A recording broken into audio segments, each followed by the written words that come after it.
Namaskar.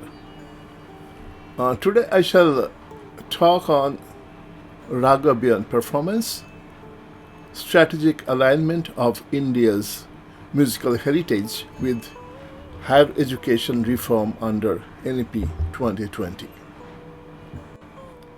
Friends, let us do some brainstorming and try to pinpoint some fundamentals on which today's ideas will bank upon. Let us quickly discuss a few basic concepts before proceeding towards the actual presentation. This is like tuning the instrument, decide a rag before you actually start a recital. When we seek to connect raga music with the vision of NEP 2020, we must begin with its foundation. By 2040, India aspires to establish a world-class education system that offers equal access to high-quality learning for all, regardless of background. At its heart, the policy emphasizes nurturing the creative potentials of every individual. Quote, education is expected not only to build cognitive skills from literacy and numeracy to critical thinking and problem solving, but also to develop social, ethical, and emotional capacities, unquote. NEP 2020, page 3 and 4. This nurturing of creativity is seen as essential for holistic growth. A society enriched with innovative minds can drive national progress and help India achieve the status of a developed nation and a global educational hub. The question before us then is, how can music support this vision? Innovation originates in brains that displays higher levels of neuroplasticity, greater flexibility and engagement across diverse regions are more likely to generate fresh ideas. At this stage, we must understand that our brain gets expanded when we focus certain activity that happens because of some specific areas of the brain, and that area gets slightly expanded because of neuroplasticity. Neuroplasticity, as the word suggests, neuro or the brain has quality of plasticity, that it can be molded and it happens the way the brain gets exposed to different stimuli. For example, through our life's sensor or our sense organs, Chakshu, Karna, Nasika, Juva, and Tvak. Our brain receives music through ears and connects to our neurons in the brain. Then the magic happens. Music is a powerful medium here that generates very powerful and wider impact on the larger areas of the brain than any other stimuli. The important point is that music excites not only the commonly active areas of the brain but also those that usually remain untouched. Like the sympathetic strings of a sitar, once set into resonance, these areas enrich the whole system. Think of it this way: every action we take begins as a spark in the brain and finds expression through the intricate dance of neuromuscular coordination, the seamless link between our nervous system and muscles that allows thought to turn into movement and imagination into action. Without this bridge, even the simplest gesture, a word spoken, a note played, would remain locked in the mind. Now let us pause and look closer. Innovation never springs from routine. It is born when the brain ventures into new pathways, activating networks that thrive on freshness and flexibility. This is the very essence of neuroplasticity, the brain's ability to reshape itself. And here music plays a remarkable role. When raga connects the untouched with the familiar, it does more than soothe the ear. It stimulates non-routine neural activity, nudging the brain into creating fresh patterns of thoughts. If such engagement were to reach a larger population through the improvisatory richness of raga and the deep concentration it demands, we would see not only more musicians, but more minds trained to innovate. Just as muscles grow stronger with varied exercise, the brain too becomes more agile with challenged but music's creative demands. This is not a small claim. It is the very foundation of human advancements. From the first tool shaped by early humans to the lips of modern science, every breakthrough has come from minds that dare to move beyond routine. Music, especially in its improvisatory forms, is one of the most natural and profound ways of preparing the brain for that leap. And so, the vision of NEP 2020 to cultivate creativity for personal growth and collective progress finds a natural ally in music. Through it, we are not merely preserving culture, we are shaping the very conditions that make future innovations possible. Here is a small video that will explain how the brain reacts on music.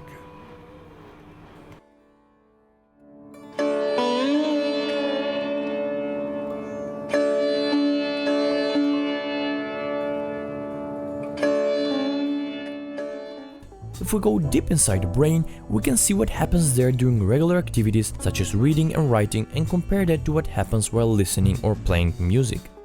Recently, neuroscientists were able to monitor people's brains in real time by connecting them to a machine which lights up and shows which areas of the brain are responsible for each activity.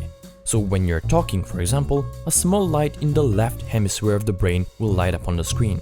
On the other hand, if you're drawing a painting, a light on the right hemisphere will light up.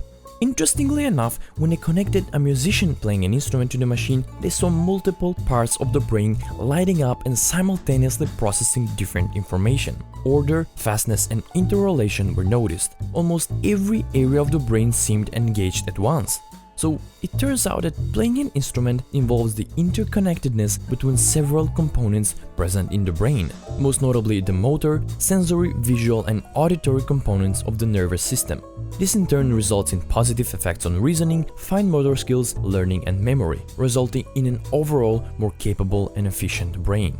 And with this full brain workout that involves the artistic and aesthetic dimensions of learning that is unique of playing an instrument, musicians are able to apply this newly gained strength to all other activities as well. As stated in a paper by Anne Staclosa, based on research by Anita Collins, this memory enhancement is attributed to the musician's highly connected brains giving a memory multiple tags. This process is subconsciously trained when learning to play an instrument because of the interconnectedness between the visual, auditory, and motor functioning and activity going on in the brain when we play a musical instrument. Pretty neat. We know that the brain is divided into two hemispheres, the left being the logical and linguistic one, and the right being the creative. There is a bridge between them called the corpus callosum, a massive bundle of nerve fibers connecting the two sides. And scientists found that this bridge has bigger volume and activity within musicians, allowing the two hemispheres to interact more effectively with each other, enabling them to solve academic and social problems more efficiently. The National Education Policy 2020 places a very strong emphasis on the development of creative potential as one of its foundational pillars. It envisions education not merely as a system of transmitting information, but as a seedbed of imagination, where learners can be encouraged to ask new questions, design innovative systems, and reimagine old tradition in contemporary ways. In this vision, creativity is not a decorative addition to learning. Rather, it becomes the central engine that drives innovation, adaptability, and progress in a rapidly changing world. Unique positioning of music to play an effective role is very important here. Among all the arts, music holds a uniquely transformative role in nurturing creativity. Research today strongly supports this observation. Studies in neurosciences show that music activates and reshapes brain networks involved in creativity, emotion, and cognition. This effect is made possible by the brain's capacity for neuroplasticity, the ability to form new connections and reorganize itself in response to experiences. When students engage in music, their brains light up in multiple regions simultaneously, in motor areas responsible for coordinated action, in ideation centers where original thoughts take shape, and in emotion-related regions where human sensitivity and empathy are cultivated. Music, in this sense, works like a tuning fork for the mind. It sets off resonances that awaken creativity and allow other faculties to vibrate in harmony. Innovativeness, the backbone of national progress. Innovativeness, in turn, is the true backbone of national progress.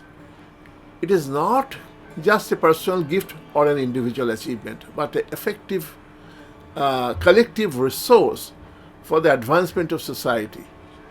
Carefully nurtured creativity and innovation have witnessed scientific breakthroughs, economic resilience, and cultural flourishing. Innovative ideas, when strategically implemented, create pathways to progress and help a country move steadily toward the status of a developed nation. Thus, nurturing creativity through education is not an optional pursuit. It is the essential highway to sustainable development. Within this framework, music can be positioned as a catalyst of innovative thinking across all disciplines. By integrating music studies meaningfully into education, students acquiring enhanced problem-solving abilities, cross-disciplinary imagination, emotional resilience, and spirit of collaboration. This is not merely an aesthetic benefit. It is a strategic tool for preparing the innovative human capital that the nation requires so much. Now you have reached a very, very important area of the policy. That is importance of synergy in music education. To realize this vision, music must be woven systematically into the structure of education from the K to 12 level to universities. At the early school level, music can nurture creativity in the form of play, curiosity, and free expression. At the secondary level, it can cultivate structured thinking, improvisation, and teamwork. By the time students reach the university stage, music-based creativity can be channeled into research, innovation, and interdisciplinary applications. The continuum creates a chain of innovation, ensuring that the creativity, curiosity of a child evolves into the innovative problem-solving abilities of an adult. Such a design allows creative minds to connect directly with the broader goals of national development. In science and technology, music-trained creativity supports discoveries and unconventional think.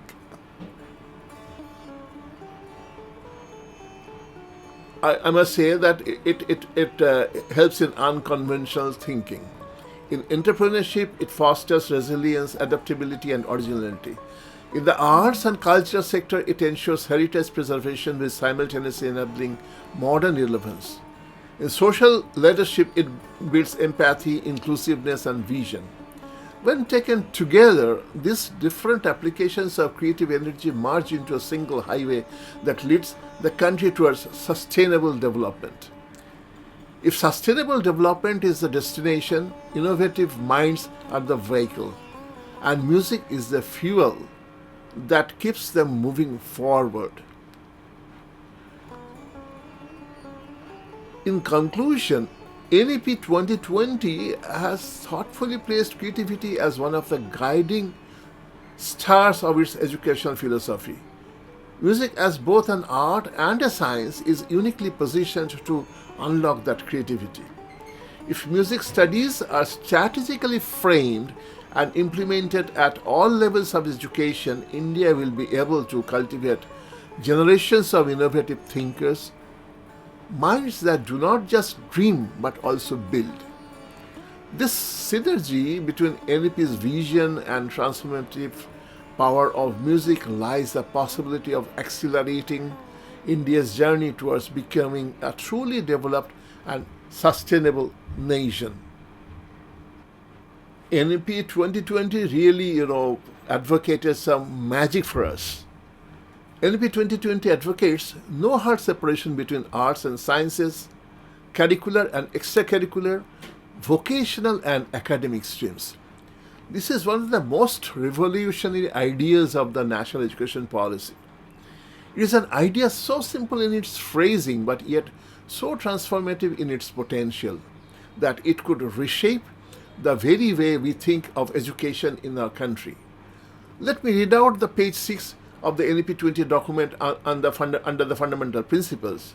It says, quote, no hard separations between arts and sciences, between curricular and extracurricular activities, between vocational and academic streams, etc., in order to eliminate harmful hierarchies among and silos between different areas of learning. Unquote. Now, on the surface, this looks like one bullet point among many. But if we pause, if you really unpack it, we realize it challenges centuries of entrenched hierarchies in education. It does not merely call for curriculum reform. It calls for a complete reimagining of how human knowledge is interconnected. Why were arts and sciences separated in the first place? Why was science elevated as the crown jewel of knowledge, while the arts were often treated as secondary or decorative? The reason seems straightforward. Human survival and civilization, from the taming of fire to the construction of the internet, has depended heavily on science and technology. Except for the natural qualities of earth that made life possible, that is, air, water, soil, and climate, every other advancement has been shaped by human ingenuity expressed through science. Thus, it appeared only natural that societies would privilege science as the most valuable discipline. And yet, this is only half the story. For every great scientific leap, from Newton's theory of gravity to Einstein's relativity, there has been a spark of imagination, a leap into the unknown, an ability to see differently. That ability is cultivated by the arts. To think otherwise is like celebrating the sturdy trunk of a tree without forgetting the hidden roots that sustain it.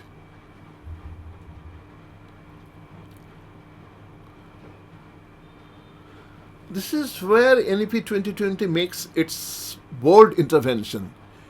It recognizes that innovation is not born in silos. True creativity arises at the intersection when analytical reasoning meets imagination, that logic is infused with empathy, when structured science dances with the free spirit of the arts. The policy acknowledges that education must break down barriers between arts and science, curricular and extracurricular activities, and vocational and academic streams. These separations are not healthy and create hierarchies that not only devalue some disciplines, but importantly, this restricts the full flowering of a student's potential. Indian knowledge system and the unity of learning. Let us think on that perspective. Interestingly, the principle of no hard separations is not new to India. Our ancient knowledge system embodied precisely this spirit. Take Vanabhatta's Kadambari or the classical lists of 64 colors. A good education, according to these traditions, meant mastery not only of mathematics and medicine, but also of singing, painting, architecture, poetry, carpentry, and even the subtler arts of conversation and play. In this vision, there was no strict hierarchy and only an integrated celebration of human potential. The philosophical concepts of raga music reminds us that music is not merely entertainment. It is a path to transcendence, even to moksha. Even a raga unfolds in its purity. It is not a vocational act, nor is it only artistic. It is philosophy, psychology, physics, and spirituality intervened. Thus, NEP 2020, in breaking down modern silos, is in some sense returning us to our own civilizational wisdom. Music as a case study. For too long, music was considered an extracurricular activity, something to pursue outside the real business of education. At best, it was seen as vocational training for a few, but never as a serious academic pursuit on par with science or mathematics. But modern research has proved otherwise. Neuroscientists have shown that engaging with music activates multiple regions of the brain, creating cross-network connections that are rarely accessed otherwise. In plain words, music lights up the mind. It unlocks imaginative faculties, strengthens memory, sharpens pattern recognition, and even enhances mathematical ability. Imagine a student who studies both physics and raga music. The physics gives her tools to understand resonance, frequency, and sound waves. The raga gives her the ability to explore mood, emotion, and improvisation. Together, these two create a student not limited by conventional boundaries but capable of striking innovations, perhaps in sound engineering, perhaps in artificial intelligence, or perhaps in entirely new field we cannot even imagine today. Let us extend this principle further. NEP 2020 does not only remove the barrier between arts and science, it also erases the old distinction between curricular and extracurricular. How often have we heard students say, I want to pursue music, but it is only a hobby.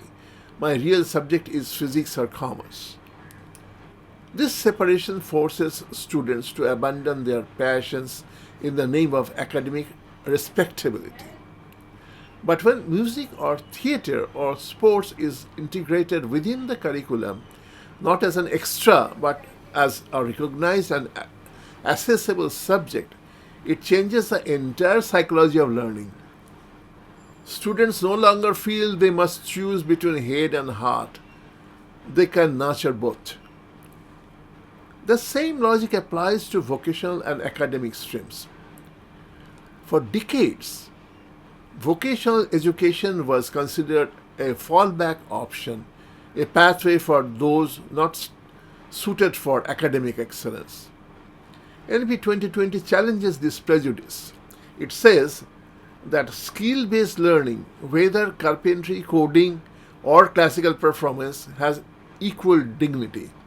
In fact, blending vocational training with academic insight may create the most versatile graduates of the future.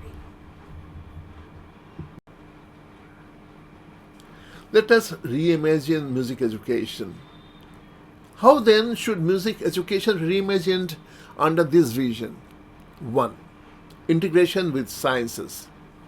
Music courses can connect with physics, for example, acoustics, resonance, etc., mathematics, the rhythmic cycle, combinatory patterns, and neuroscience, brain-music interactions. 2. Integration with social sciences. Music can illuminate history, anthropology, economics, and business. For example, studying the economics of music festivals or role of raga in shaping regional identities. 3.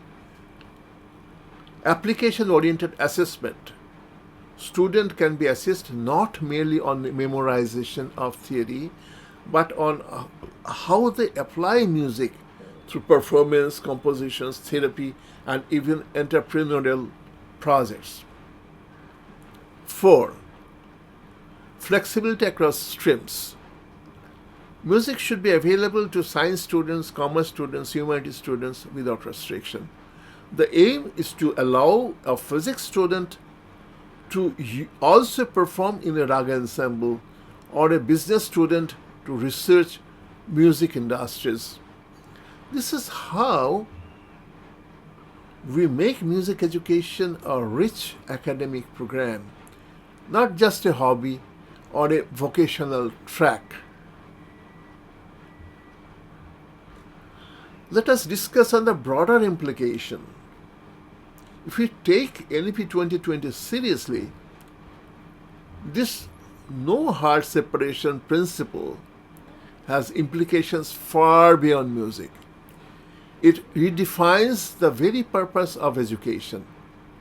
No longer education about fitting students into rigid boxes, science, arts, vocational.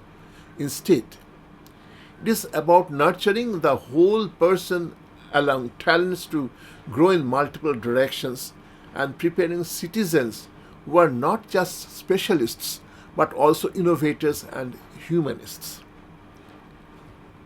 Imagine a generation of doctors who are also trained musicians, engineers who are also poets, entrepreneurs who understand theater, and scientists who appreciate philosophy. Such individuals would not only excel in their fields but also carry with them empathy, creativity, and ethical awareness. So, friends, the principle of no hard separations is not a minor clause in NEP 2020. It is a call for educational transformation. It is an invitation to dissolve harmful hierarchies and create a fluid, interconnected world of learning. And within this vision, music shines as both symbol and substance. It symbolizes integration of science and art, of intellect and emotion. And it offers substance, practical ways to innovate, to connect disciplines, and to inspire young minds. As we move forward, let us remember, the walls that divide disciplines are of our own making. The mind itself knows no such barriers. When we open the gates between arts and science, between curricular and extracurricular, or between vocational and academic, we do not dilute education, we enrich it.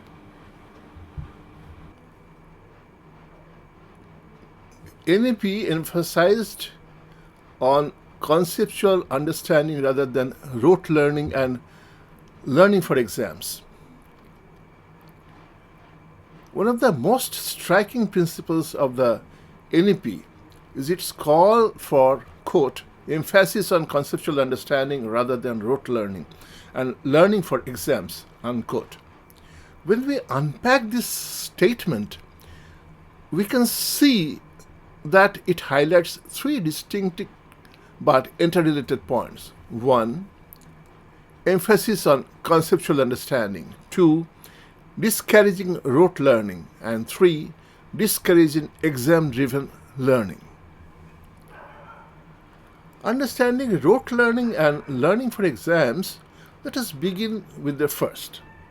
Conceptual understanding is not simply the ability to recall facts. It is the ability to organize, interpret, and apply knowledge meaningfully. When a student understands a concept, that knowledge becomes a tool, something that can be carried across contexts, used to solve problems, even extended to new domains. It is the difference between memorizing the formula from the area of a triangle and actually knowing how to apply it when designing a roof or a garden. In the field of music education, this distinction becomes very clear. A student may learn a raga by memorizing a fixed composition or notated lesson. This is rote learning. But unless the student understands the grammar of the raga, its emotions, its inner mood, then this student won't be able to create, improvise, or truly perform it. Conceptual understanding of raga music transforms learning from parroting a tune to living and expressing the essence of a raga. In contrast, rote learning occurs rather than depositing coins into a temporary vault. Information is stored in memory but without assimilation. The moment more information is required, the vault is emptied to make space. In music, such students may be able to reproduce a bandish note for note, but when asked to elaborate or improvise with emotion, they falter, because the inner logic has not been assimilated. Learning for exams is an inevitable partner of rote memorization. Many music students, for example, prepare only for examinations in mind. They memorize a set number of ragas or talas for grade exams, but soon after, much of this knowledge evaporates. Their focus is on passing, not on understanding, exploring, or performing. This reduces music to a checklist rather than an art that expands creativity. Now, if rote memorization and exam-centric preparation are discouraged, an important question emerges. How then should we assess the students? After all, assessment is the mirror through which learning is measured, and if the mirror itself remains flawed, the vision of reform remains incomplete. NEP-2020 hints at answers.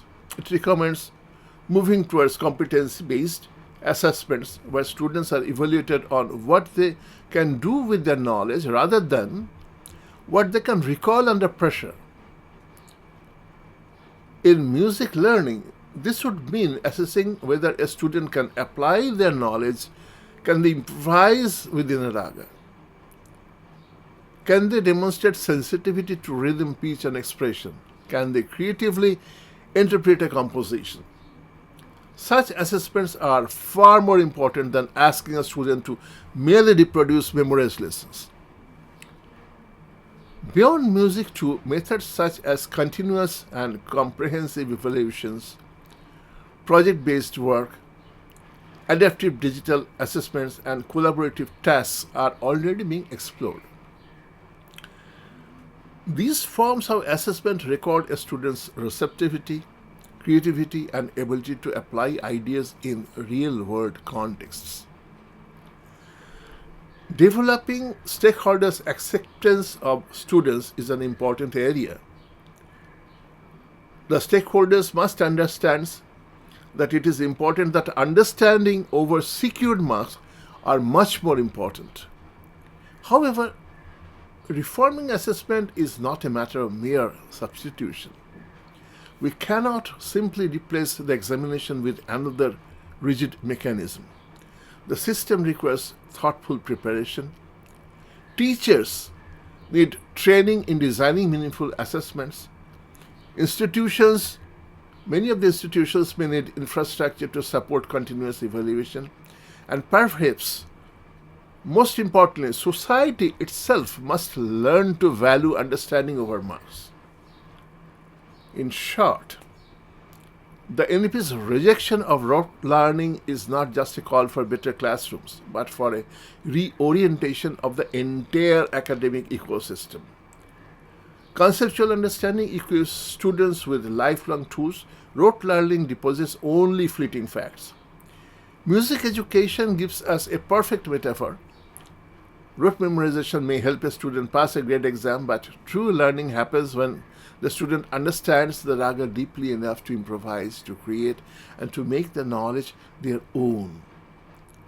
This is the true challenge and the true promise of moving beyond rote learning in the spirit of NEP 2020.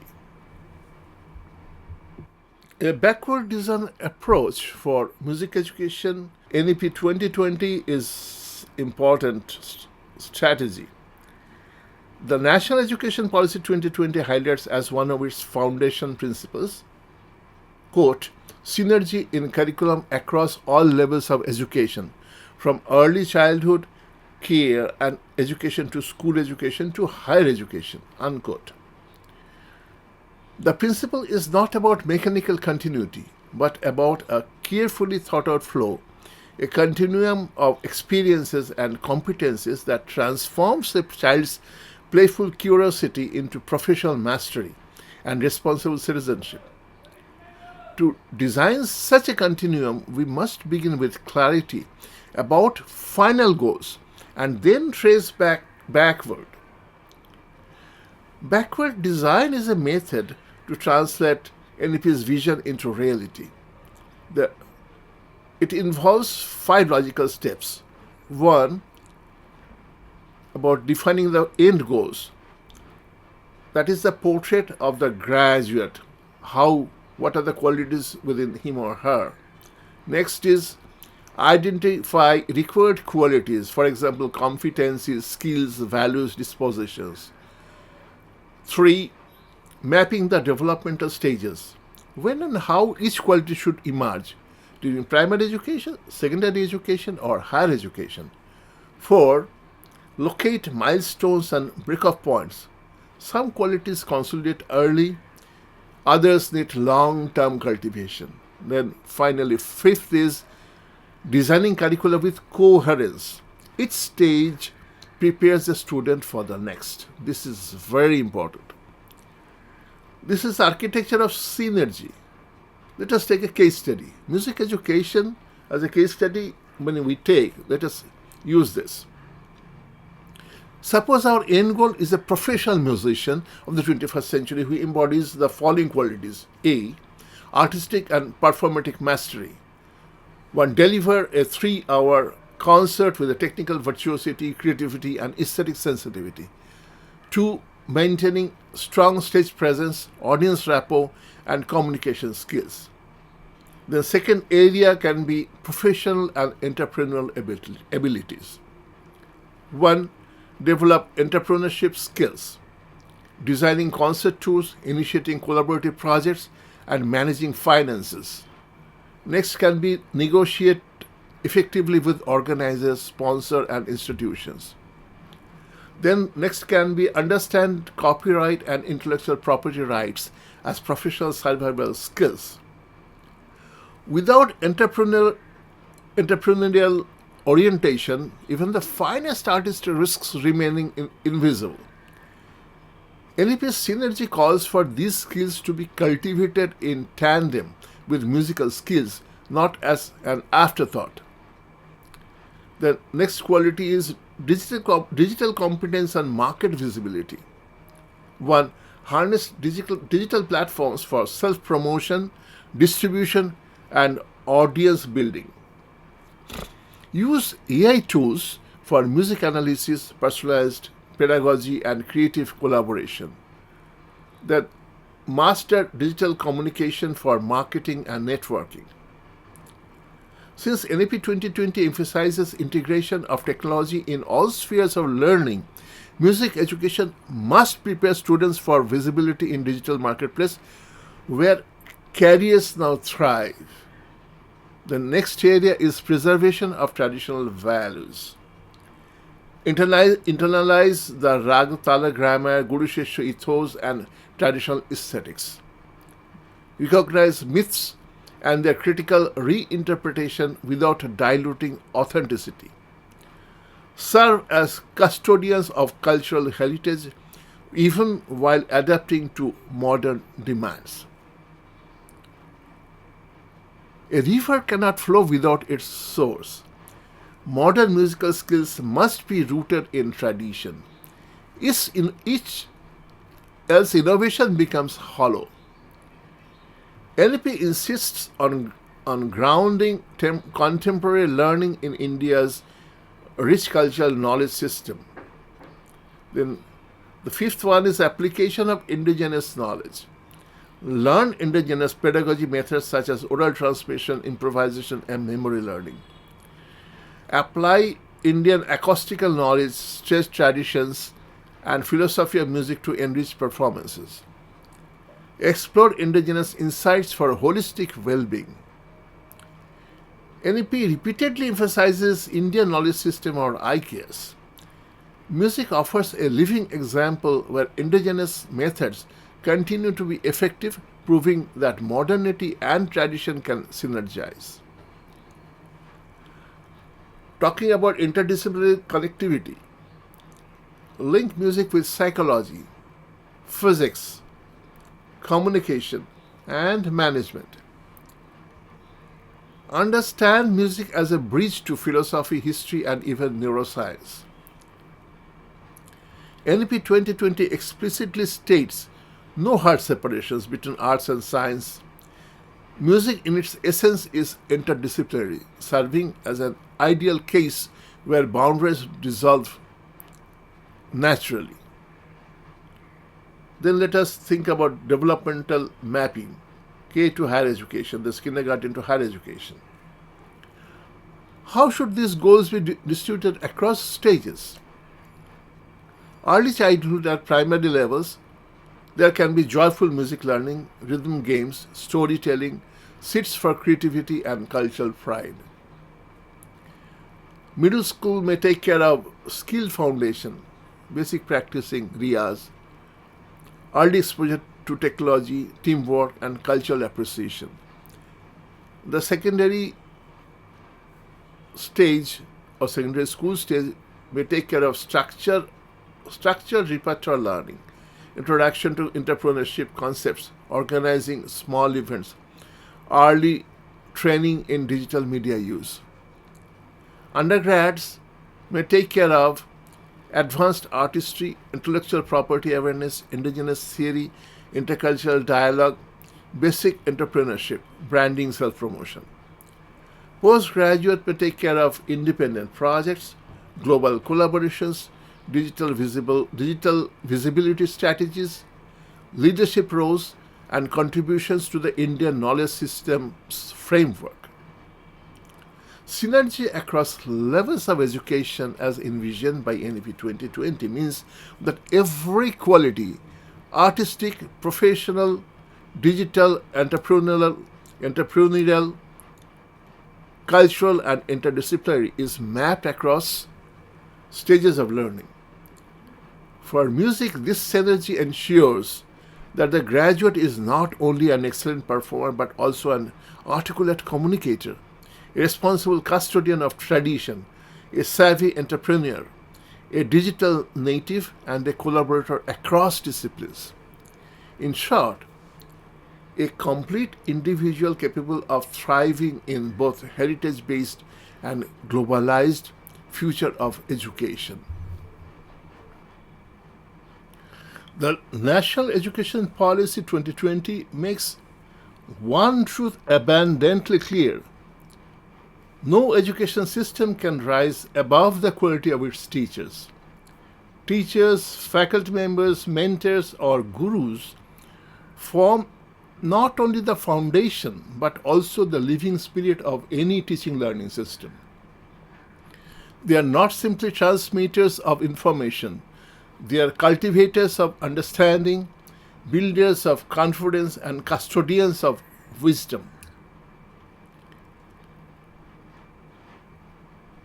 Teachers as knowledge bearers and facilitators, it is the preparedness of teachers that prepares students. A well-prepared faculty translates education goals into tangible learning experiences. The preparedness involves much more than subject knowledge. It demands pedagogical strength where lessons are designed for clarity and engagement.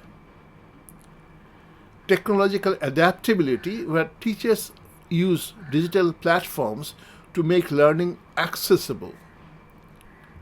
Collaborative approaches where peer discussions and interdisciplinary links enrich the classroom.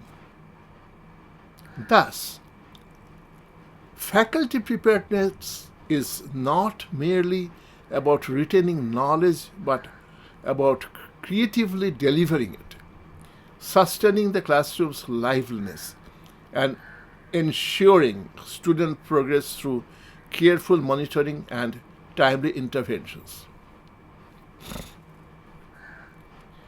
The NEP goes beyond conventional expectations by emphasizing faculty autonomy, by allowing teachers to innovate in methods and materials, continuous professional development, ensuring teachers grow alongside changing academic and technological landscapes, integration of indigenous knowledge systems, reminding us that Indian education must draw strength from its own civilization wisdom, even as it engages with global knowledge streams. Preparedness, therefore, is not a one-time achievement, but an ongoing journey of self-improvement, reflection, and realignment with emerging needs. The Guru Shishya tradition in modern context will take us to a case study. Let us make music, particularly Hindustani Raga music, as an illuminating example. In the Guru Shishya Parampara, the Guru was not just a music instructor, but a life mentor. He or she imparted indigenous knowledge that went beyond notes and rhythms, transmitting discipline, aesthetic sensitivity, and even spiritual values. A guru taught not only what to sing, but how to live as a musician. Today's music faculty must reinterpret this role. Preparedness here means using pedagogy that explains raga structure conceptually rather than through rote imitations. Employing technology will lead to such as recordings, online platforms, or AI-based feedback to assist practice and analysis.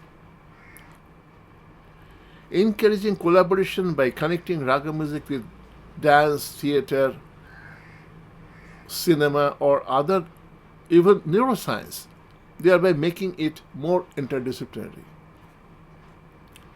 For example, a Sita teacher today must guide a student in mastering a raga's subtle gamakas while also showing how to record, present, and share that performance in a global digital space. This is how the living indigenous knowledge of music adapts to contemporary realities. We must not restrict our view to classroom activity alone. Faculty responsibility, as NEP 2020 stresses, includes designing learning pathways aligned with holistic education, mentoring students for entrepreneurship and visibility in creative fields, ensuring continuity of indigenous knowledge traditions while also welcoming innovation. The broader vision ensures that teachers become catalysts of transformation, not just facilitators of exams. In conclusion, teachers are the living curriculum. They embody the very principles we hope students will carry forward: clarity of thought, adaptability in methods, cultural rootedness, and openness to innovation. Just as a raga unfolds from a single note into a vast melodic journey, so too does education unfold from the efforts of a single teacher into a lifelong learning of many students. When teachers stand prepared in knowledge, in pedagogy, in technology, and in preserving indigenous knowledge, they transform policies like NEP 2020 from document to lived reality. A syllabus is a script, but teachers are the performers who bring it alive. If we invest in their growth and autonomy, we ensure that education in India will be not just efficient, but inspiring. When we talk about creativity and innovation, these two words often appear side by side. Yet, they are not quite the same thing. Creativity is the starting point, the spark of a new idea, while innovation is the journey of taking that spark and turning it into something useful, impactful, and lasting. Think of creativity as planting a seed and innovation as nurturing it into a flowering tree. Without the seed, there can be no tree, but without nurturing the seed, creativity itself remains unrealized. The relationship between creativity and innovation is central to how we imagine progress in today's world. Our focus in this chapter is to see how creativity functions as a backbone of creativity and innovation. Let us first clarify what we mean by these two terms. Creativity is about generating something original and meaningful. Innovation is about applying that originality in ways that bring value, whether in science, technology, business, or the arts. Scholars like Anderson or Amabile have written extensively on this continuum, reminding us that creativity is not optional for innovation, it is indispensable. Imagine a musician discovering a new melodic phrase during a raga performance. This is creativity. But if the phrase evolves into a new interpretative style that influences how others approach the raga, that becomes innovation. This illustrates a key point. Creativity provides the raw material and innovation shapes it into a form that can be shared, repeated, and extended. Now here is this relationship more evident than in music, particularly in Indian raga traditions. Every raga performance involves a delicate balance. On one side there is the strict grammar of the raga, rules of scale, mood, and ornamentation. On the other side, there is the freedom of improvisation. The artist respects the rules but never simply repeats what has been played before. Each performance is therefore unique, alive, and unrepeatable. This dynamic is in itself a form of creative training. It demands flexibility, quick thinking, and adaptability. Interestingly, these very qualities are transferable to non-musical fields. Research shows that skills honed in musical improvisation, pattern recognition, memory, divergent thinking also sharpen problem-solving abilities in mathematics, design, technology, and social sciences. Furthermore, raga music is often performed collaboratively, whether in an ensemble or in jugalbandi. Collaboration requires listening carefully, adapting in real time, building upon others' ideas. If you think about it, this is precisely what happens in research teams, startups, and creative industries. Musical collaborations thus becomes a model for interdisciplinary innovation. How creativity works in the mind? Let us look at that. We already discussed that neuroscientists have identified several large-scale brain networks that interact during creative activity. The default mode network is active when we integrate spontaneous associations and ideas. The executive control network helps us evaluate and refine those ideas. The salience network allows us to switch attentions between possibilities. In a raga performance, these processes are visibly at play. The musician generates ideas on the spot, evaluates them against the rules of the raga, and constantly shifts focus to match the rhythm and fellow performers and the audience's mood. This dynamic interplay is what makes creativity not a fixed talent, but a trainable capacity. By engaging in improvisation, we strengthen the brain's ability to balance freedom and discipline, the same balance that drives innovation in other fields. India's indigenous art forms particularly raga music, offers a distinctive model of creativity, what we may call structured freedom. Unlike many Western traditions that depends heavily on fixed scores, raga is sustained through oral transmission and improvisational practice. A performer never starts from a blank slate, but from a shared tradition.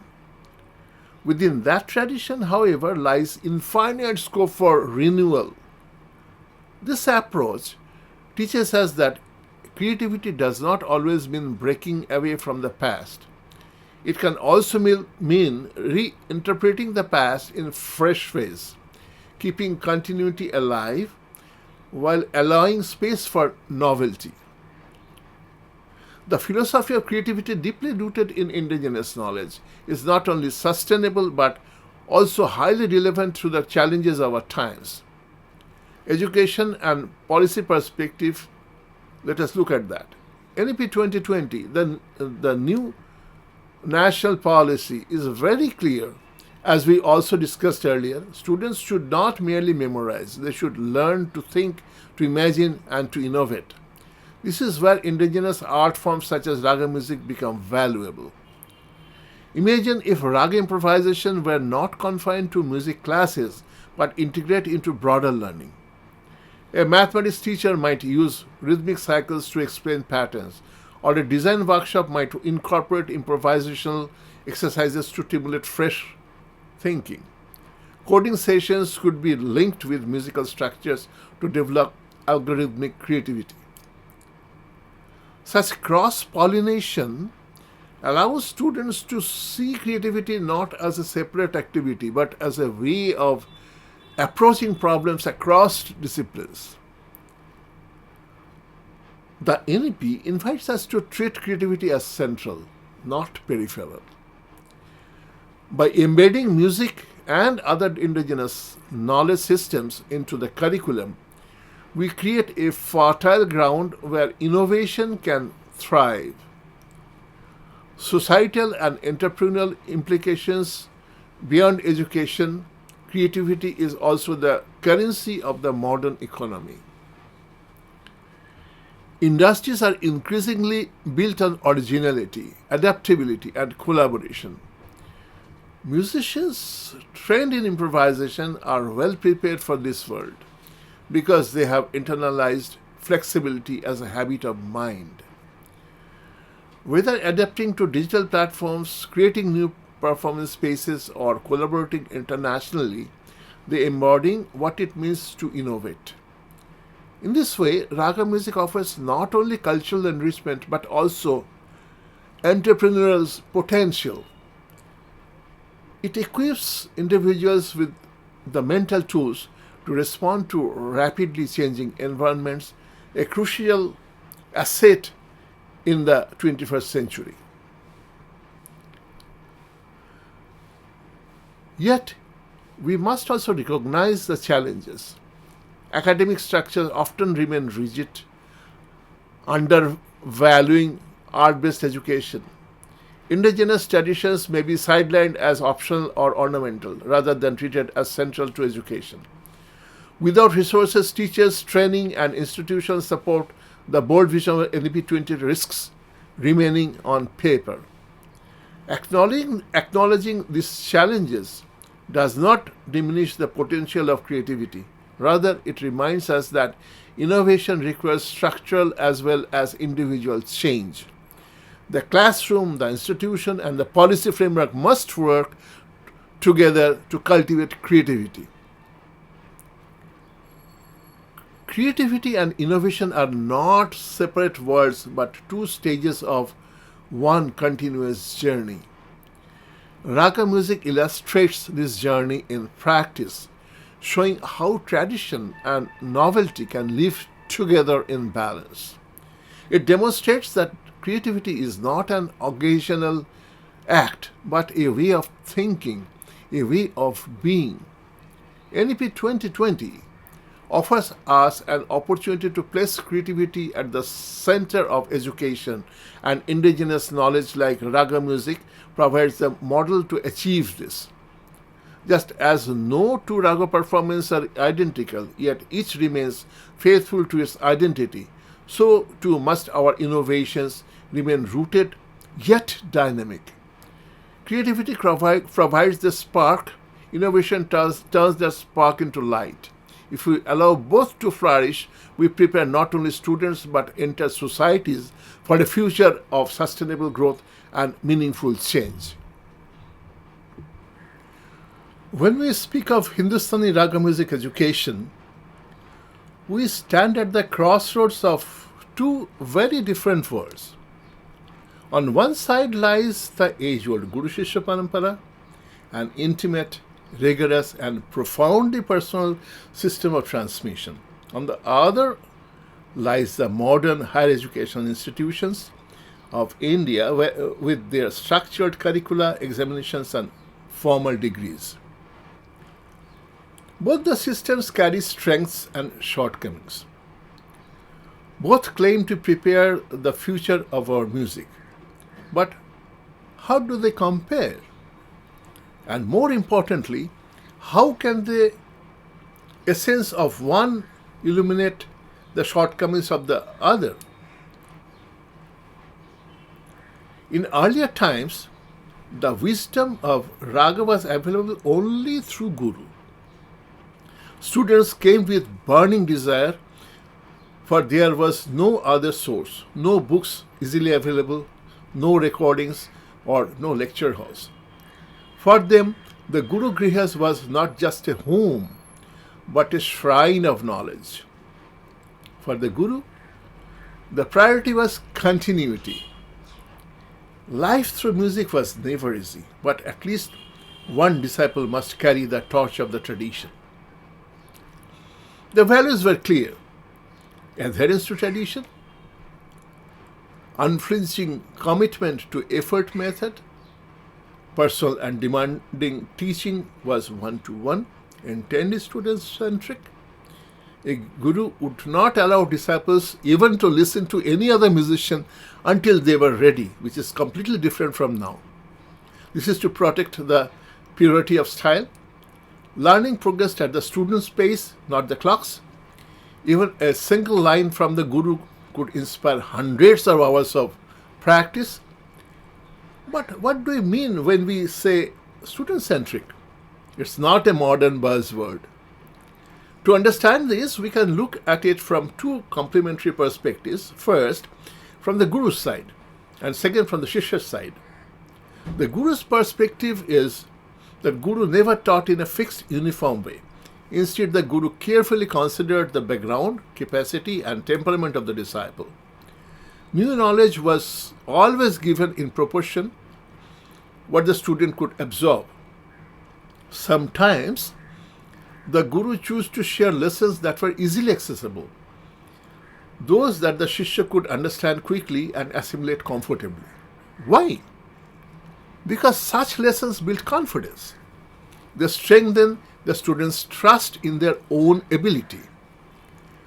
But there were other times when the Guru deliberately gave materials that were more challenging, less comfortable, more demanding. This was not to discourage, but to stretch the Shishya's capacity, to sharpen their intelligence, and to help them rise to a higher level of artistry. So, in short, the Guru always stood at a balance point, deciding whether the Shishya required confidence-building comfort or growth through challenge. The Shishya's perspective is different. The responsibility was, of course, no less demanding. True learning required long hours of practice, discipline, and perseverance.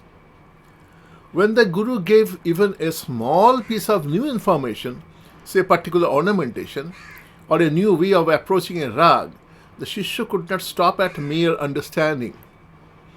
The knowledge had to be processed through the body and the mind.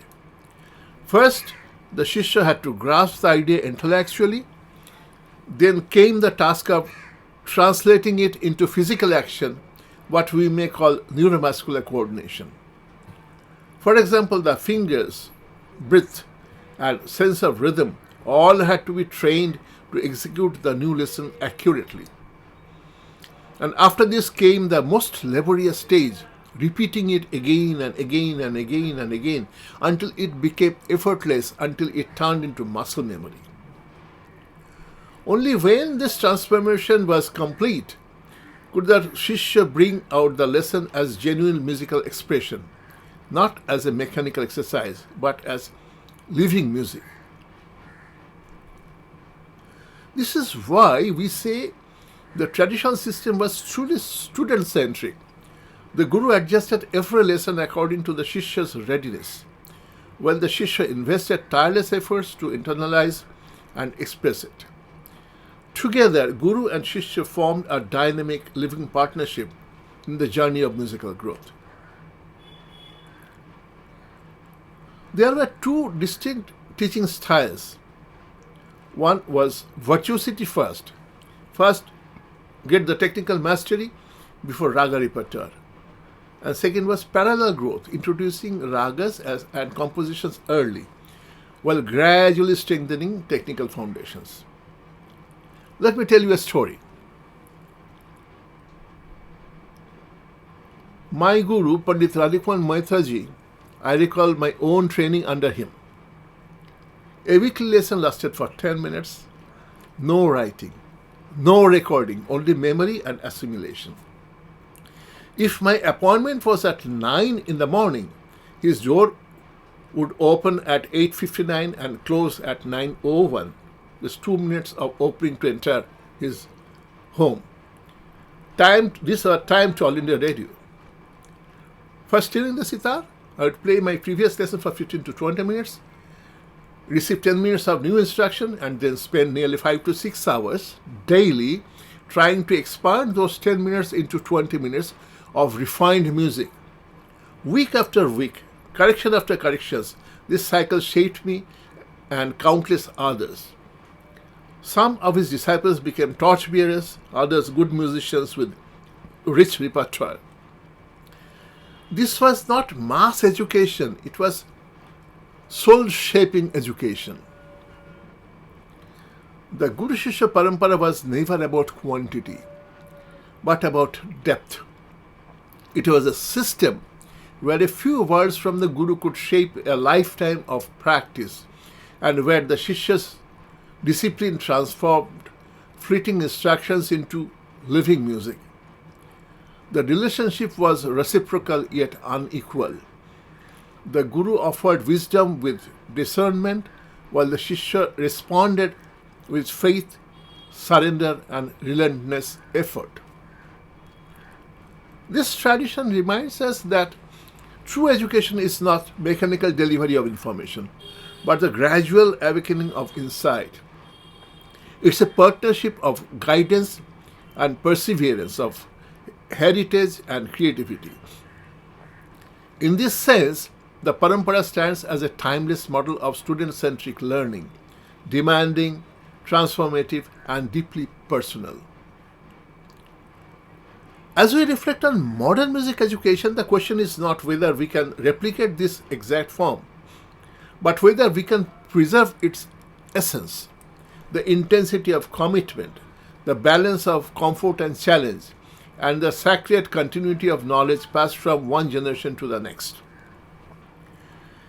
In the university system, the UGC Curriculum Development Committee once, long back, of course, declared developing musicianship was the core objective. More recently, NEP-2020 has explained the vision, teaching creativity, fostering innovation, and nurturing respect for India's traditions, and are identified as key responsibilities. Yet, there is a pressing question: has our higher education system delivered on these lofty goals? So far, universities have produced very few outstanding performers. Instead, they have largely produced what might be called soft-educated music scholars, graduates trained to pass examinations rather than to perform. The few truly promising musician students often owe their artistry to training outside the university system, usually under a personal guru. Many eminent performers hold university degrees, yes, but their musicianship is seldom a gift of the higher education of India. At best, the university contributed to repertoire building, no artistry. Why this failure? UGPG programs emphasize large volumes of repertoire modeled after the other academic disciplines without regard to the organic pace of musical assimilation. Unlike science or humanities, where kindergarten to 12 schooling provides preparatory knowledge, most music students enter higher education with very limited exposure of music. There are heavy reliance on rote learning and memory recall exercise produces students who may score well but lack creativity or performance readiness. Thus, we often find students stronger in the history and theory of music but weaker in the actual performance of ragas. NEP-2020 compels music academia to reimagine itself. It places two clear responsibilities. One is to generate creativity in students and prepare their minds for innovation. And the second is to nurture respect for Indian traditions and align their national development goals. Within this vision, music courses can take two meaningful directions. One is interdisciplinary path, where music supports and interacts with fields like science, helping spark new forms of innovation. And the second is professional music path, where students are equipped to engage with the music market, build sustainable careers, and strengthen the cultural economy. Both are rooted in creativity, but their outcomes are different. If we are to truly prepare the next generation of musicians, 5 reform pillars are essential. One is synergy from kindergarten to 12 to university. Musical foundation must be laid in schools, ensuring that students enter UG programs with substantial exposure. This is very important. Number 2 is pedagogy inspired by Guru, Shishya, Parampara, that the universities should adopt methods of personal mentoring, gradual repertoire building, and project-based mastery, aligning with the ethos of Indian knowledge system. Third is project-oriented assessment. Move away from rote learning and memory-based exams. Instead, use continuous evaluation, project performances, and application-oriented assessment. Again, this is vitally important. And curricular alignment with goals. Ensure that every course explicitly links to the larger vision, be it musicianship, be it creativity or cultural respect. Faculty development and ecosystem evolution, again very important. Faculty must receive periodic orientation and the ecosystem itself must undergo regular reviews for updates and improvements. The Guru Shishya Parampara gave us depth, intensity, and discipline. The university system, despite its structure and reach, has yet to achieve that soul-shaping quality. But NEP-2020 has placed before us a golden opportunity to blend rigor of tradition with the inclusivity of modern academia. If we can align curricula with creativity, assessments with applications, and pedagogy with personal mentorship, we will not only produce musicians of excellence, but also thinkers and innovators who embody the spirit of Indian culture. The path is clear: to honor the wisdom of the past while shaping a future that resonates with both tradition and innovation. Friends and colleagues, as we have journeyed through the ideas of Raga Beyond Performance, strategic alignment of India's musical heritage with higher education reform under NEP 2020, one message resounds very clearly. Creativity is not a luxury, but the very lifeblood of education and progress. The NEP has given us a vision where learning is not the storage of facts, but the flowering of imagination, where music is not an extracurricular pastime, but a strategic force shaping minds, building resilience, and nurturing innovation.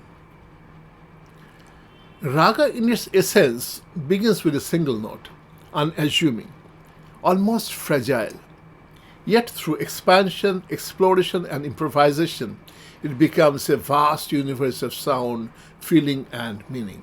In the same way, education begins with the smallest spark of curiosity in a child, and if nurtured with care, it unfolds into creativity, innovation, and wisdom.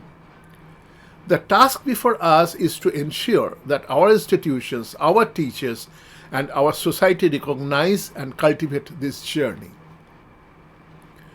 Music shows us how boundaries dissolve between science and art, head and heart, tradition and modernity. It reminds us that structured knowledge and free expression are not opposites, but companions. In this lies the promise of an education system that can prepare not only specialists, but whose individuals, innovators, who are rooted in tradition yet agile in global futures. Let us therefore carry this vision forward. Let us not see music only as performance, but as pedagogy, as philosophy, as a living laboratory of creativity. If we align it strategically with NEP's ideals, we may create a generation for whom education is not a ladder of examinations, but a raga of becoming, where each phrase builds upon the last, and the journey itself is transformative. Just as a raga reaches its crescendo by gathering all notes into harmony, let us strive to bring together creativity, interdisciplinarity, teacher empowerment, and indigenous knowledge into one resonant whole. In that harmony lies not only the future of education, but the future of our nation. Education must be more than a ladder of exams. It must be a raga of transformation. Namaskar.